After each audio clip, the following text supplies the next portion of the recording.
리브가의 모습이라는 말씀으로 잠시 은혜를 받기를 원합니다. 어느 대기업에 이와 같이 회장님이 이제 인사 관련이 있어 승진 발표가 일어났습니다. 그 승진 발표를 이와 같이 보고 모든 회사원들이 깜짝 놀랐습니다. 그런데 그 승진된 그 차장이 이사로 승진이 되는데 본인도 깜짝 놀랐습니다. 어느 누구도 이 사실을 자기에게 기특해 주는 사람이 없었습니다. 그런데 이 차장은 생각하기를 왜 나보다 더 이와 같이 제안도 잘하고 또 학력도 자기보다 더 높고 여러 경력도 많고 이런 사람이 회사에 많은데 하필이면 차장인 자기에게 이 회장이 이와 같이 이사로 승진했을까 이렇게 궁금하기도 했습니다.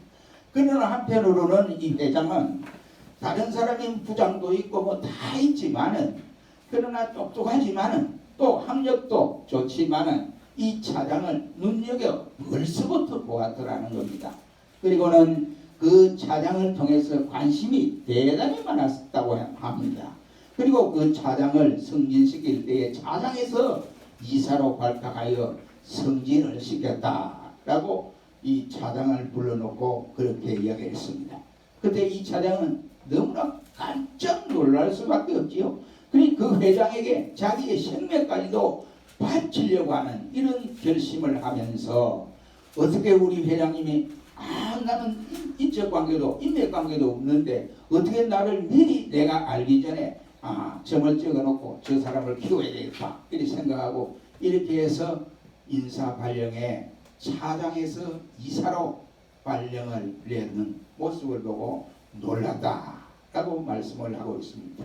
오늘 본문의 말씀에 보면 리브가의 모습을 우리가 보게 되는 것입니다.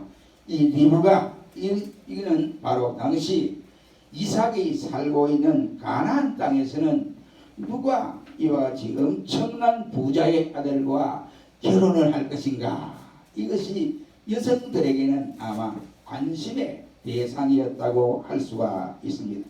이 아브라함의 가정에 시집을 온다 이러면 아브라함이 부자지요. 그리고 한 나라를 다스리는 이런 권세를 가진 이러한 사람이었습니다.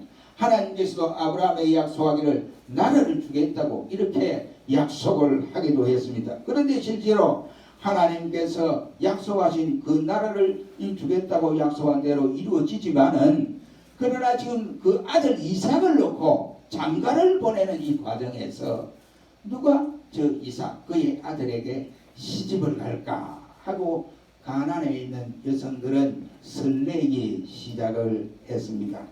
그 중에 이 가나안 여자들은 전부 다 얼굴도 예쁘다고 합니다. 그리고 몸매도 날씬하다고 해요. 그러니까 서로가 이와 같이 이삭의 아내가 되었으면 하고 이렇게 생각을 하고 있었습니다. 그런 와중에 하나님께서는 그 가나안의 여성들을 이삭의 아내로 선택하지 아니하고 바로 메소포타미아에 가서 여성을 데려오도록 만든 것인데 그 여성이 누구냐? 바로 리브가라고 하는 여성이라고 할 수 있습니다. 하나님은 오래전부터 가나안 여자들은 전부 이삭의 아내로 제외시켜 놓고 있었더라, 이러한 말씀이 되겠습니다. 오늘 본문 말씀에 우리가 깨달을 수 있는 한 가지는 이삭의 신부가 이미 오래전부터 하나님의 계획에 의해서 세워졌다고 하는 사실을 깨달을 수가 있습니다. 이삭의 신부를 결정한 사람은 아브라함의 종 엘리에셀도 아닙니다. 아브라함도 아닙니다. 그렇다고 해서 이삭 자신도 자신의 신부 될 사람을 결정한 것도 아닙니다. 오래전부터 하나님의 마음속에는 이미 리브가가 이삭의 신부로 결정되어졌더라는 사실입니다. 리브가는 특별한 것이라고는 하나도 없는 평범한 시골 처녀였습니다. 리브가가 놀랄 것은 바로 이런 점이라고 할 수가 있습니다. 자기를 알지도 못하는 가운데에 하나님은 자기를 미리 사랑하셨고 자기에게 놀라운 이와 같은 계획을 가지고 계셨다고 하는 것입니다. 리브가는 다른 여자에 비해서 낳은 것도 하나도 없는 평범한 여자였습니다. 내세울 것이 있다고 한다면 그는 물 항아리를 어깨에 메고 막 달려가서 자기 집으로 옮겨 놓는 그것밖에는 다른 한 것이 없습니다. 그런데 하나님은 그를 먼저 알고 계셨고, 하나님은 자기의 계획 가운데, 하나님 계획 가운데 이삭의 아내로 미리 계획을 하시고, 때가 되니까 엘리에셀을 메소포타미아 나홀성에 보내어서 그 리브가를 선택하여 데려오도록 하셨더라고 하는 사실입니다. 이것을 알았던 리브가를 비롯하여 온 가정이 하나님 앞에 찬양과 경배를 드리지 않을 수가 없습니다. 그래서 자기의 이 동생들이 하는 말이, 누나, 당신은 바로 열국의 어머니가 될 것입니다. 빨리 가세요 라고 이렇게 한 모습을 보아서도 알 수가 있게 됩니다. 아브라함의 종이 여기까지 온 것은 여러 처녀들 가운데 메소포타미아에 있는 한 처녀를 선택하기 위해서 간 것이 아니라 이미 하나님이 만세전에 계획해둔 그 여자를 뽑아내어서 데려오기 위해서 그곳에 갔다라고 할 수가 있겠습니다. 그렇다고 한다면 리브가는 자기에 대한 하나님의 뜻이 있었다는 사실을 전혀 몰랐을 때였습니다. 적어도 아브라함의 종의 말을 듣기 전까지는 자신이 그의 아들 이삭의 아내가 될 줄은 전혀 몰랐습니다. 중요한 사실은 자기는 알지 못했는데 이제 엘리에셀의 말을 듣고 보니 하나님이 이렇게 자기를 데려가기 위해서 많은 사람을 동원하고 또 자기를 데려가기 위해서 많은 시간들을 이와 같이 보내었구나 하는 사실을 깨닫게 되었습니다. 아브라함의 종의 말을 듣고 보니 자신에 대한 하나님의 사랑이 너무나 놀라우며 하나님께서 자기를 너무너무 귀하게 생각하고 계신다는 사실을 깨닫게 되어졌습니다. 바로 이러한 사실은 오늘 저와 여러분에게도 적용되는 말씀이라고 할 수가 있습니다. 우리가 하나님의 말씀을 듣기 전에 예수 그리스도를 나의 구주로 이와 같이 영접하기 전에 우리는 하나님이 계획한 그 계획을 전혀 몰랐습니다. 그러나 하나님은 우리를 부르시기 전에 만세전에 이미 계획해 두시고 때가 되면 우리를 불러서 자기 백성으로 삼으시고 하나님 자신의 필요한 일꾼으로 선택하여 사용하기 위해서 준비하고 계셨더라고 하는 사실입니다. 그러므로 우리는 이미 오래전부터 나를 알고 계셨고 나를 사랑하셨으며 나에 대한 축복의 계획을 가지고 계시고 계신다는 사실을 우리는 예수 믿은 이후에 성경을 통해 깨닫고 나서 알게 되어졌습니다.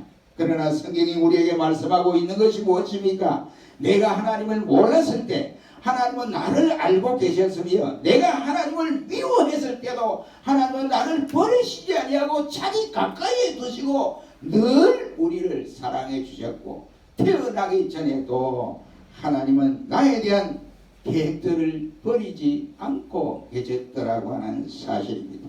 단지 그 뜻이 이제서야 드러난 것은 우리가 하나님 앞에서 아무런 가치 없는 자들이라는 것을 깨닫고 그 모든 영광과 감사를 하나님께 돌리게 하기 위해서입니다.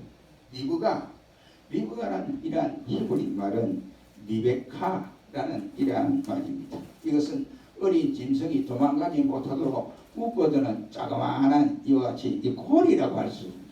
그래서 묶어두기 위해서 도망가지 못하도록 묶어두기 위해서 만든 콜이라고 할 수 있습니다. 이 말은 리베카라는 말은 묶는다 이란 말입니다. 이 묶는 것은 느슨하게 묶는 것이 아니라 단단하게 묶는다, 완벽하게 묶는다 이란 뜻입니다. 왜 완벽하게 묶어야 하느냐? 우리가 자동차가 고장났을 때 레카를 부르잖아요. 그렇죠? 레카를 부르면 레카가 이제 그 차를 이렇게 끌고 가기 위해서 장치를 합니다. 근데 레카가 느슨하게 이렇게 묶어서 끌고 가지는 않거든요. 레카가 단단하게 묶어서 끌고 가요. 왜? 가다가 느슨하게 하다가는 그 차가 떨어져서 이 더 큰 사고로 유발할 수 있기 때문에 그렇습니다. 이 리베카, 바로 리베카는 단단히 묶는다, 완벽하게 한다. 하나님이 왜 그러면 이 리브가를 이런 뜻으로 이와 같이 되었느냐? 리브가는 그의 아들 야곱을 하나님께서 묶어주기 위한 최선을 다했던 여성이었다 하는 것을 볼 수가 있습니다. 리브가의 묶어줌의 사명이 오늘 저와 여러분, 부모된 저와 여러분의 사명이 되기를 주의 이름으로 축원합니다. 이 본문을 통해서 리브가의 모습이라는 말씀으로 잠시 은혜를 받기를 원합니다. 첫째로 오늘 24장 59절 말씀에 보면 그들이 그 누이 리브가와 그의 이모와 아브라함의 종과 종자를 보내며라고 했습니다. 이 말씀에 보면 리브가는 열심히 일을 하는 여성이었다는 것을 볼 수 있습니다. 이삭과 리브가의 결혼을 위해서 아브라함의 종 엘리에셀을 아브라함이 자기의 고향 메소포타미아에 보내었습니다.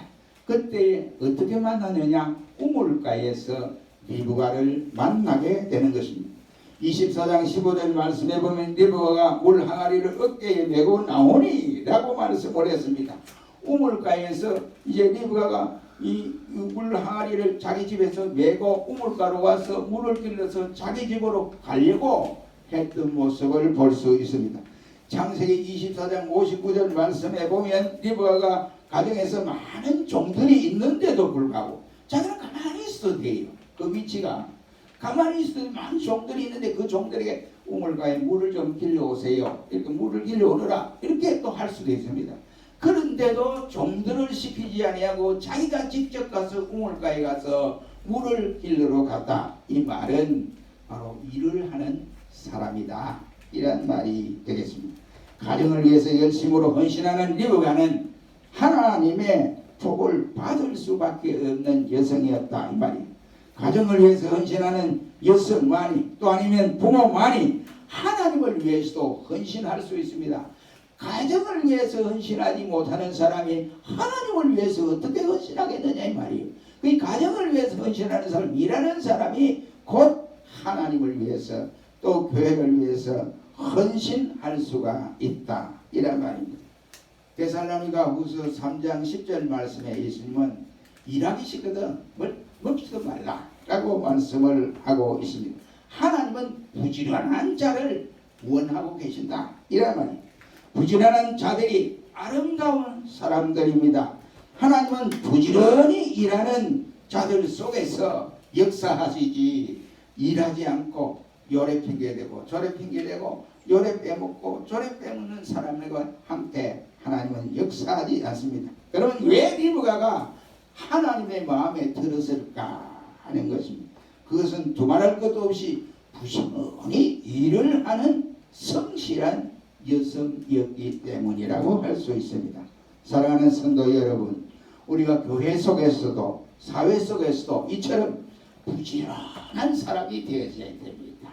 하나님 앞에서 이렇게 행할 때 하나님은 우리들을 축복하시게 되어 있습니다. 그러므로 우리 모두가 리브가처럼 열심히 일을 하는 부모들이 되시기를 바랍니다. 두 번째로 24장 18절로 20절 말씀에 보면 그가 가로되 주여 마시소서, 급히 그 물 항아리를 손에 때려 마시게 하고 마시우기를 다하고 가로되 당신의 약에도 위하여 물을 길러 그것도 배불리 마시게 하리다. 해서 두 번째는 리브가의 선행을 볼 수 있게 되어집니다. 아브라함의 종이 엘리에셀이 이제 리브가에게 나에게 물을 좀 주세요, 나 지금 목이 마르거든요. 그래서 그때 리브가가 지금 물을 뜨고 있는 상황이 같으면 얼마든지 줄 수 있어요. 그런데 물을 딱 떠가지고 어깨에 메고 가려고 하는데 나타나는 거예요. 엘리에셀이 나에게 물을 좀 주세요, 이랬습니다. 그때 웬간한 사람이 같으면 내가 어깨에 물을 메고 가려고 하는데 왜 끝에서 비참게 성가시럽게 그럽니까? 차라리 내가 물 뜰 때 그런 것 같으면 한 바가지 줄 수도 있습니다. 아, 이제 대답했어요 하고 갈 수도 있습니다. 그러나 리브가는 그러지 않고 자기 물동이를 다시 어깨에서 내려놓고 엘리에셀에게 물을 주고, 그러고 나서 당신만 물을 것이 아니라 저 나에게도 물을 줘야 되지 않습니까? 하고는 그 짐승 나귀에게도 물을 주는 이런 아량을 베푸는 모습을 볼 수 있습니다. 급히 마시게 했다. 이 말은 부지런한 리브가의 모습을 볼 수가 있게 됩니다. 천만인의 의미가 될 만한 부지런한 체질을 가지고 있는 리브가였습니다. 특히 그는 요청 이상으로 자발적으로 나귀에게까지 물을 넉넉하게 먹여주었습니다. 예수님의 말씀에 마태복음 5장 말씀에 보면 누가 너를 오리를 가고자 하거든 너는 십리를 가거라 라고 말씀을 하신 일이 있습니다. 리브가 바로 실천에 옮긴 여성이 아닌가 생각이 되어집니다. 하나님의 여성들은 자발적으로 열심히 일하고 있을 때에 부름을 받은 모습을 우리 성경 여러 곳에서 알려줍니다. 억지로 이거 해라 저거 해라 이렇게 해서 시켜서 한 사람이 아니라 자발적으로 헌신한 자의 하나님이 불러 그들을 귀하게 사용했습니다. 자주장사 루디아 그리고 우리가 잘 아는 우리 사도행전 말씀에 보면 브리스길라 부부 이런 사람들은 모두가 자발적으로 헌신할 때 하나님이 저들을 통해 영광을 받으시고 더 큰 일을 감당했습니다. 똑같은 원리라고 생각합니다. 리브가도 선행을 잘하는 여성이었다. 이런 말씀이 되겠습니다. 우리가 누가복음 10장 말씀에 보면 예루살렘으로 가다가 어떤 사람이 강도를 만났습니다. 그래서 얼마나 두드려 맞았는지 그만 죽게 되었다 라고 성경은 말씀합니다. 그 장면을 제사장이 지나가다가 보았습니다. 그런데 제사장이 도와주지도 않았습니다. 그냥 지나가 버렸습니다. 왜? 내가 지금 예루살렘에 가서 제사 예복을 드렸는데 피가 묻었으면 이거 어떻게 하나님 앞에 성결한 예배를 제사를 드릴 수 있는 그러니 난 못하겠다 라고 지나가 버렸습니다. 또 레위인이 지나갔습니다. 그 장면을 보았습니다. 레위인도 하나님 앞 제사장이 직분을 가진 사람인데 아유 내가 이 성별된 사람이 어떻게 이 피 묻은 손으로 어떻게 하나님 앞에 제사 준비를 하겠느냐 안 돼. 그래 또 지나갔습니다. 그런데 거기에 누가 지나가느냐 유대인들이 저 돼지 같은 놈들 지나간다 하고 비난하고 이와 같이 업신여긴 사마리아 사람이 그 장면을 보고 그 강도 만난 자를 자기 나귀에 태워서 주막에 데리고 가서 부비를 주고 이와 같이 치료를 해달라라고 하시면서 했습니다. 그때에 예수님에게 이와 같이 꼬투리를 잡으려고 하는 율법사가 질문을 합니다. 그러면 예수님 누가 선한 일을 행했습니까? 그때 예수님이 그러면 이 세 사람 중에 누가 제일 선한 일을 했느냐 알아봐라 라고 하니까 그때서야 하는 말이 사마리아 사람입니다 라고 했습니다. 이 리브가가 똑같은 원리입니다. 선행을 잘하는 사람이었다 이 말이에요. 우리가 혹시나 차를 몰고 가다가 아니면 걸어가다가 어떤 이와 같이 어려움을 당하는 사람을 보고 그냥 서쳐져 저 사람 그냥 법 써졌네 하고 그래서는 아니 된다 이 말이에요. 우리도 언제 어느 때에 하나님이 우리를 통해서 선행의 모습을 보시려고 하는 때가 있다 이 말이에요. 그럴 때 그 선행하는 자리를 놓치지 말고 끝까지 잘 감당하는 선행하는 사람이 되어서 주님의 영광을 드러내는 여러분이 되시기를 바랍니다. 세 번째는 24장 58절 말씀에 보면 리브가는 사랑의 사람이요 믿음의 사람이었다 하는 것을 알 수가 있게 됩니다. 사랑은 아름다운 것입니다. 우리가 이 세상에서 가장 아름다운 것이 있다고 한다면 사랑이라는 말을 할 수가 있습니다. 그러므로 아름다운 사람은 사랑이 풍부한 사람이다 이런 말. 리브가는 외모와 믿음과 심성과 그 행위가 아름다웠습니다. 리브가는 나그네의 진성까지도 사랑의 새로운 수고를 아끼지 아니했으니 얼마나 아름다운 모습이었던가 이런 것입니다. 그래서 그때 엘리에셀이 이 리브가 우물에서 물을 길러가는 이 여인을 따라갔습니다. 따라가서 결국은 이와 같이 리브가가 이삭의 아내로 발탁되는 이러한 모습을 볼 수 있게 됩니다. 창세기 24장 58절 말씀에 보면 리브가를 불러 그에게 이르되 네가 이 사람과 함께 가려느냐? 자기 이제 식구들이 그래 이야기합니다. 그러니 하니까 그때 대답하되 가겠나이다 라고 했습니다. 누가 이 말을 했습니까? 리브가가 그 말을 한 겁니다. 여러분 보세요. 정말로 결정하기 어려운 상황입니다. 그의 남편 될 사람의 얼굴도 못 봤고 이삭이 어떤 성격의 소유자냐 그것도 전혀 모르는 상황에서 갑시다. 엘리에셀이 이와 같이 하니까 선뜻 내가 가겠습니다 라고 결정을 했다. 이런 말이. 이것은 리브가가 하나님에 대한 믿음이 없으면 이런 결정을 할 수가 없습니다. 일평생을 살아가야 할 남편의 얼굴도 모르고 남편의 성격도 모르고 아무것도 아는 것이 없는데 그것이 다만 하나님의 뜻인 줄로 믿고 과감하게 결정을 했다 이 말이에요. 그래서 순종하는 리브가의 믿음의 모습을 볼 수가 있습니다. 리브가는 하나님의 섭리로 된 것이라면 자신이 직접 보고 결정하는 것보다도 오히려 확신하고 정확하게 이 사실을 인정하고 있습니다. 그가 가겠나이다 라고 고백을 합니다. 그녀는 사람을 따라가겠다는 것이 아니고 배후 속에서 역사하시는 하나님의 뜻을 발견했기 때문에 내가 따라가겠습니다 라고 말을 한 것입니다. 사랑하는 성도 여러분, 우리는 순간순간마다 어려운 이 시대에 신앙으로 결정해야 할 일들이 수두하게 있습니다. 그럴 때 내가 믿음이 없으면 바른 결정을 할 수가 없어요. 믿음이 없으면 헛되게 결정할 수 있습니다. 믿음이 없으면 내 생각이 하나님 뜻보다 앞설 수가 있습니다. 그러므로 이러한 때에 우리는 리브가의 모습을 본받아서 항상 매사에 신앙으로 결정지어서 나는 예수 따라가겠습니다 하는 이러한 행동을 하시기를 주의 이름으로 축원합니다. 마지막으로 네 번째는 리브가는 야곱을 누구에게 묶어주느냐?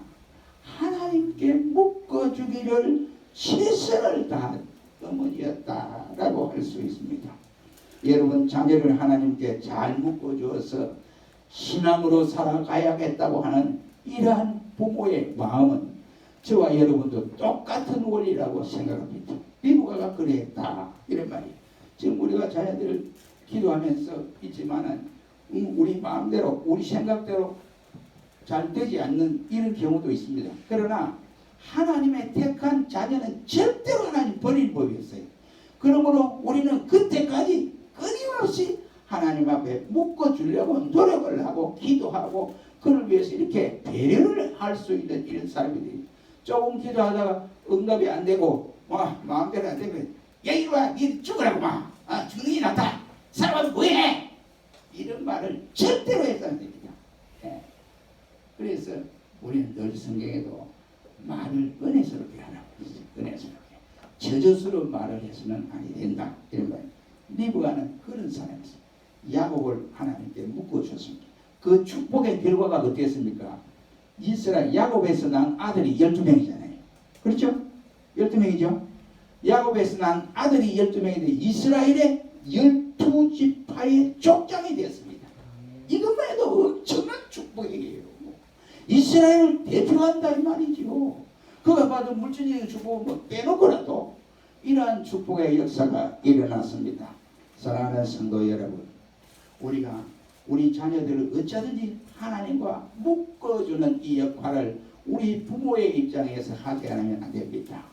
그러므로 우리 모두가 이 리브가의 중심을 배워서 이 어려운 시대에 리브가가 행한 그 길을 감으로 우리 가정이 행복하고 우리 자신이 하나님 앞에 영광을 돌리는 이러한 나라를 보내시기를 주의 이름으로 축원합니다. 기도하겠습니다.